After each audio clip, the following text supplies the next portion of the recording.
Guys, good morning. Welcome to Life at Fleece. I did not sleep well tonight, hence you could see that last night. And this is not a beauty contest. This is not even a cooking contest. We're just gonna be cooking. I'm gonna be making two recipes today. One is again a homemade pot roast.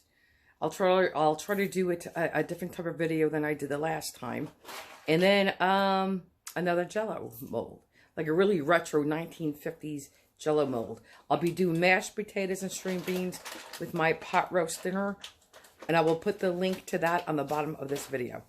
Oh, and I have to make homemade bread tonight. So, you know what? Let me get started on the bread, because that's going to be a big video. Ooh. Hey guys, sorry about the background noise. That's just my bread machine. I'm making homemade French bread, Italian bread. If you want the recipe, it will be down there somewhere. I don't know, somewhere down there. I'll leave you a link. Anyway, we just need 1 6-ounce. This is from the 1950s. This is so retro. I don't have a Jello mold, so I am using my butt pan. Same thing, it's fine. So we have 1 8-ounce Cool Whip. We have a 6-ounce orange Jello. You can use sugar-free if you desire. That's fine. Whatever you want. We have a can of mandarin oranges we will drain. I want 2 cups, 1 pint of orange sherbet, so I will measure that. That's getting warm. And we're going to put 1 1/2 cups water of hot boiling water to dissolve the Jello, along with the melted sherbet. The 2 cups, the 1 pint of not melted, but this cold sherbet. We're going to mix that all together. We're going to put it in the refrigerator for about 2 hours till it really hardens. Then we're going to put it in a food processor or a blender or a Vitamix, whatever you want, along with the drained oranges, and blend it all together, okay? And then mix it all, you know, and break up all the oranges and Jello. And you will have Jello pieces left over. And then we'll add in the Cool Whip and put it in the mold. All right, we'll be back. Hey guys, my water is boiling for my Jello. You know what? Because I'm in such a rush, and I'm going to finish this way now anyway, but this Jello, this is a quart right here. This is 4 cups. I need 2 cups. All I had to do was slice it right down the middle evenly, take it out and just dump it in my bowl. But I already started measuring it, so we're going to continue this way. So if you buy a quart, just divide it in half, and there's your 2 cups. And that's what I'm going to continue doing. I just got to get this ready anyway. All right. Because we're not putting water in our Jello. We're using this instead. Okay. Let me specify when I say we're not using water. We're using, technically for that cup, for the 6-ounce package of Jello, we should be using 4 cups of water. 2 hot boiling cups of water to dissolve the Jello, and then 2 cups of cold water. I'm only going to use 1 1/2 cups of boiling water, and that's it. This is going to take the place of all the other liquid in the Jello recipe. And guys, just a thought. Right now, I'm going to drain this, but you want to know, when you make Jello, or when you do the Jello with the vanilla pudding, you could always use the fruit juice. You don't have to drain it. So, you know, if you were using pineapple or fruit cup, or in this case, mandarin oranges, you could reserve the juice and use that as part of your liquid. But I'm not today. Okay, our boiling water is ready. I just transferred the sherbet to this because I will need this measuring cup. 1 1/2 cups measured down, not up. Okay. Put this back in the stove.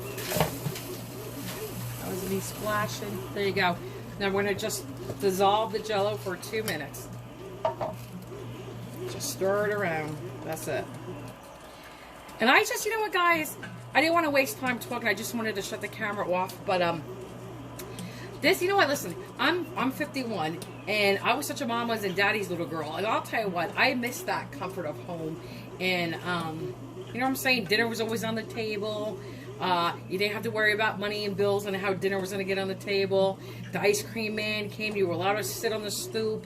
When you got a little older, you had to come in when the outside lights, when the street lights came on, right? You could lay in the grass and not worry about ticks and stuff like that. You could go barefoot outside in the grass in the summer. It's just like good memories. My mother always either had in our own little pudding glasses and cups.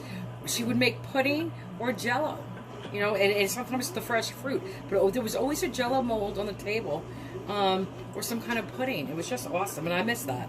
So this is from the 1950s, this recipe, and it's very retro. I'm glad to be making it. And I miss being a little girl at times, I really do. I wish my parents were young again and whatnot. Okay guys, I think this is dissolved good enough. Let's add our sherbet.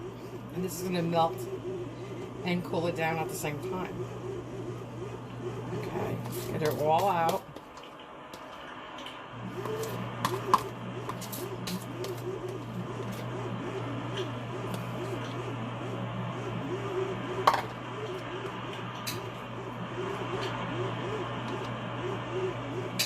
Okay, now just dissolve this and stir this.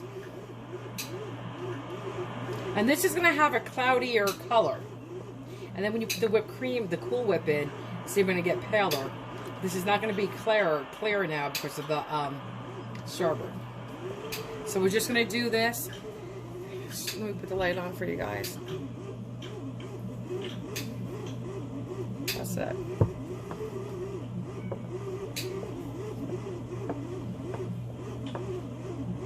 Can I just say, this is going to have like that creamsicle. If you guys, did you grow, I grew up in the 70s, so I love creamsicles. This is going to have that creamsicle flavor, you know, with the sherbet and with the Cool Whip. Yes, it is. Hey guys, this dissolved, and I apologize. It was a little, just sat here for a moment or two. I was just on the phone with my son, and I had to text him. He works for a financial company, and to make a long story short, he's doing his first interview today. He's always the one sitting out, like he said, on the other side of the table. Now he's on the other side of the table. So I'm so proud of him, and you know, and he's such a smart boy too. And I know we all say that about our kids, but truly he is a smart boy. And he was even bumped up, and even in second grade with his math. So with that being said, and then I have two other kids, if I may say, and I love them, and they're just as smart, and everyone's smart in their own ways. You know, one's smarter, street smart, one's a little bit more book smart, and stuff like that. But all the kids are equally as smart and equally as good, and I just love them all to death, my kids. Oh my God. But then you got your grandkids, and you love them, I think, maybe more. I hate to say it, but I don't know. But oh my God, there's no love like a grandchild. Oh my God, I love them to death. And I will not get into that subject. I'm going to go put this in the refrigerator for a couple of hours to get some. You can see it's already thickened because of that sherbet. So let's go get this in the refrigerator. Okay, guys, I guess, you know what? Because this is not my recipe, my homemade recipes. This is from the 1950s. I guess I was in a rush when I read. You're just going to put everything in here, including the Cool Whip and the oranges and your Jello at the same time, and just basically mix it until it's just like combined. You're not going to overkill it. So technically, these will not be broken up into like smithereens. If you want not to taste any pieces of orange in your mouth, then I suggest you pour them in now and then pulverize them until they're, you know, all minced up. So I'm just going to follow the recipe, because what did Paula Deen say? She always says, follow the recipe once the way it was intended, and then make it your own. So let's just see how this is going to pan out today. So we're going to take our drained mandarin oranges and put them in here. And this is a 11 ounce can. And it's odd that we're putting all the Cool Whip in here. This is hard enough. Okay. I'm trying to do this where you guys can see it without my arms in the way. And then we're going to do the Cool Whip, which is, again, I would rather just mix this all together and then mix in my Cool Whip. But we're going to follow the directions. And I did read it 3 times to make sure that was correct, and it is. Okay. Scrape it all out. Unless you want to save yourself a bite. And you know what? I was speaking to actually a viewer. We were chit-chatting, and we were talking about weight loss and diets and lifelong diets and stuff like that. And it's funny. She goes, you know what? Never trust a skinny cook. Haha. And I said to my husband, I should name myself a new channel called The Chubby Cook.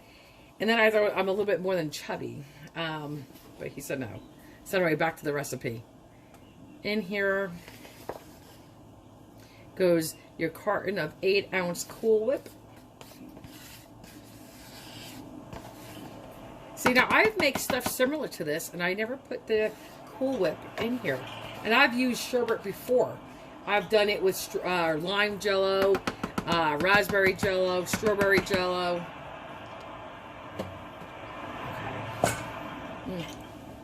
Okay, here we go. Maybe a little bit loud. Sorry.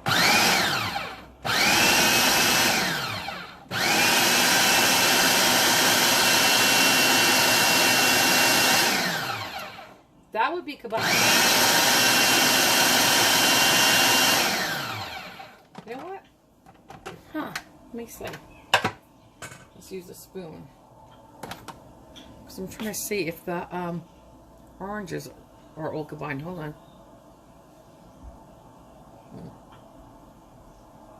Guys, that's good. And like I said, I've made it with, you know, and mandarin oranges are good with peanut butter, like in a Thai dish. But, you know, I've made things very similar to this. My mother did. But no, this is good. And the oranges do break up. I'm going to do it one more little whirly. Okay, that's it. Now I'm going to prepare my mold. Listen, this should come right out, no problem. Like I said, I don't have a Jello mold. I just have this.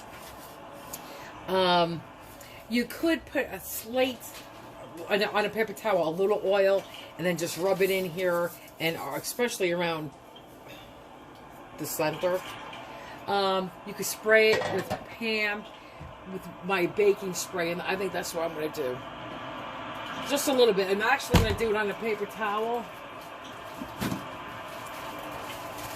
Let me move this out of the way. I'll show you. So I don't want to, because this has a little bit of flour. Just a little bit on this, because this stuff is strong anyway. And it's just your baking spray. Has your oil and flour in it. So we're just going to lightly go around just like this. This is already non-stick. I'm going to go up and down. Let me move this so you can see. Up and down in all the crevices. Okay, especially around here. But guys, you know what you do to unmold this? Either put this in something, fill something bigger than this with hot water and submerge it, dip it out, dip it for a second or two, up and down. Okay, like that. Until it loosens. No more than, I would say, 5 to 10 seconds, because you don't want to melt your Jello. If you have nothing bigger, well, then fill up your sink with, you know, pretty warm water. Okay. Now I'm just going to take our mixture. Excuse me. And let's go. Let's see if you can see this. Okay, we're just going to pour this in. I got my blade in there.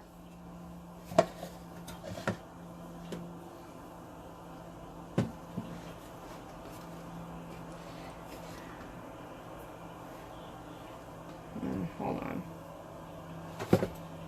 Let's see something. If I see a little chunk of something, I just want to stir it. I would assume that was a little whipped cream. And I'm going to clean this off too now. Alright, so let me continue this and I'll show you what it looks like, all cleaned up. Alright guys, here it is. This is going to go into the refrigerator for a few hours until it's completely firm. And I'll give half to my son and my daughter-in-law tonight. Guys, like I said, we're in between moving. And so under here, my plates are not big enough, so I have to use that Christmas platter. My crystal one broke. But you know what? Back in the day, we used to use a butter knife, right? Let me show you. Let me see if you can see it. And just gently come in here, cross all the grooves, and loosen it up. Right? That's all I'm going to do. And then if I can't get it out, we'll put it in, you know, something, warm water. Okay, we're going to put it on and see if it will flip out. I did not do the center. like cut that around, and then you bang it.